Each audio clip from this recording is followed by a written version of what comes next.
हे पहा, सध्या सुशांत सिंग राजपूत, कंगना राणावत, रिया चक्रवर्ती अशी प्रकरणे चालू असताना मनसे नेमकं काय करत आहे?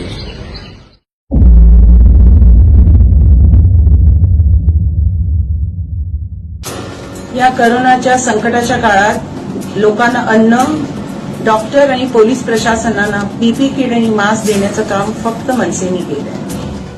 मुंबई महानगरपालिकेतील कंत्राटी कर्मचारी असो किंवा परमनंट कर्मचारी असो यांना सुरक्षा कवच म्हणजेच इन्शुरन्स आणि प्रोत्साहन भत्ता 300 रुपये मिळवून देण्याचं काम फक्त मनसे आणि मनसेनेच केलेलं आहे. शेतकऱ्यांना बी बियाणे आणि खते मोफत पुरवण्याचं काम फक्त मनसेनेच केलं.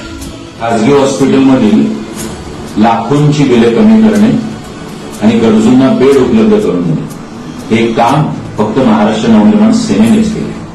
कोरोनाच्या संकटाच्या काळामध्ये लोकांना रोजगार आणि कामगारांचे थकीत वेतन हे फक्त आणि फक्त महाराष्ट्र नवनिर्माण सेनेमुळेच शक्य झालं. गोरगरीब जनतेला मोठ्या प्रमाणात अन्नधान्याचं वाटप, सोबतच वैद्यकीय क्षेत्राला पीपीई किटचे हजारो पीपीई किटचे वाटप या विदर्भामध्ये केवळ आणि केवळ महाराष्ट्र नवनिर्माण सेनेनेच केले. जेव्हा पुणे शहरातील कोरोना पॉझिटिव्ह रुग्णांना आणि मयतांना रुग्णवाहिका उपलब्ध होत नव्हत्या, त्यावेळेस कार्यकारी अभियंत्याच्या विरोधात आंदोलन उभे करून अवघ्या 1 तासात 11 अँब्युलन्स नवीन पुणे शहरातील नागरिकांसाठी उपलब्ध करण्यात आल्या. कोरोनाच्या या काळामध्ये संभाजीनगरमध्ये सगळ्यात जास्त किराणा किट आणि भाजीपाला जर कोणी पोहोचवला असेल तर तो मनसेच्या कार्यकर्त्यांनी पोहोचवला आहे. बेस्ट कर्मचाऱ्यांसाठी सुरक्षा कवच म्हणजेच मास्क, सॅनिटायझर, फेस शील्ड पुरवण्याचं काम हे फक्त मनसेनेच केलेलं आहे. मनसेनेच जम्बो कोविड सेंटरच्या सुविधा या लोकांपर्यंत, रुग्णांपर्यंत देण्यासाठी सरकारला भाग पाडले. गणेशोत्सवाच्या काळात गावाला जायला मिळत नाही म्हणून हतबल झालेल्या चाकरमान्यांसाठी बस सेवा उपलब्ध करून देण्याचं काम फक्त मनसेनेच केलं. हुकुमशाही करणाऱ्या मालकाच्या विरोधात आवाज उठवण्याचं काम फक्त आणि फक्त महाराष्ट्र नवनिर्माण सेनेने केलं. महाराष्ट्र सरकारने कोविड काळात केलेल्या वीज दरवाढी विरोधात महाराष्ट्र सैनिकांनी संपूर्ण महाराष्ट्रात खळपटाक केलं, हे फक्त मनसेच करू शकते.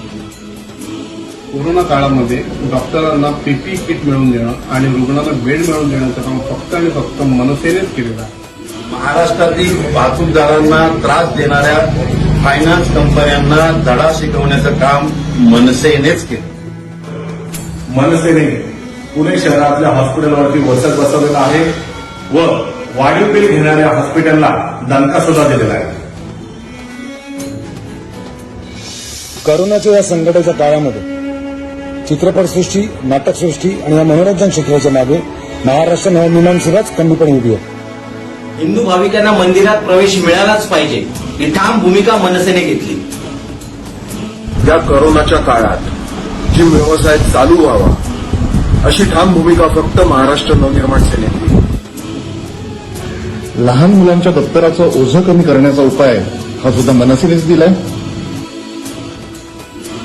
शासकीय आणि अत्यावश्यक सेवेतील कर्मचाऱ्यांप्रमाणे सर्व बँकातले कर्मचारी आणि इतरही लोकांना नियमावलीचं पालन करून रेल्वेने प्रवास करण्याची लवकरात लवकर मुभा देण्यात यावी, याच्यासाठी आम्ही सातत्याने प्रयत्न करतो. महाराष्ट्रातील माता भगिनी बांधवांनो आणि महाराष्ट्र सैनिकांनो, मी आपल्याला सगळ्यांना मनापासून शुभेच्छा देतो आणि खास करून महाराष्ट्र सैनिकांचं अभिनंदनही करतो. मार्च महिन्यापासून जवळजवळ आतापर्यंत आपल्या महाराष्ट्र सैनिकांनी संपूर्ण महाराष्ट्रामध्ये लोकांना ज्या ज्या गोष्टींची आवश्यकता आहे त्या त्या गोष्टी करण्याचा पूर्णपणे आणि प्रामाणिकपणे प्रयत्न केलेला आहे. मग ते कोणतेही कार्य असो, अन्नधान्य त्यांच्या घरपोच करण्यापासून, त्यांना पीपीई किट देण्यापासून असो, की त्यांना सॅनिटायझर देण्यापासून असो, हॉस्पिटलला ऍडमिट करण्यापासून असो, बिलं कमी करण्यापासून असो, किंवा इंजेक्शन देण्यापासून असो, हॉस्पिटलसाठी अँब्युलन्स देण्यापासून असो, सगळ्या गोष्टी या खरोखरच कौतुकास्पद अशा रीतीने केलेल्या आहेत.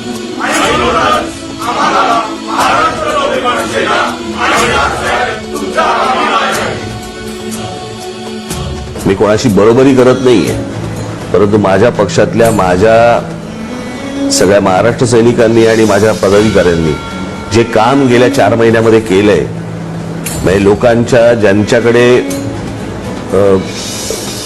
डबे लावणं, त्यांना 2 वेळेला डबे जाणं, चहा जाणं पासून, औषधांपासून, मास्क पासून सगळ्या गोष्टींसाठी माझा महाराष्ट्र सैनिक रस्त्यावरती होता.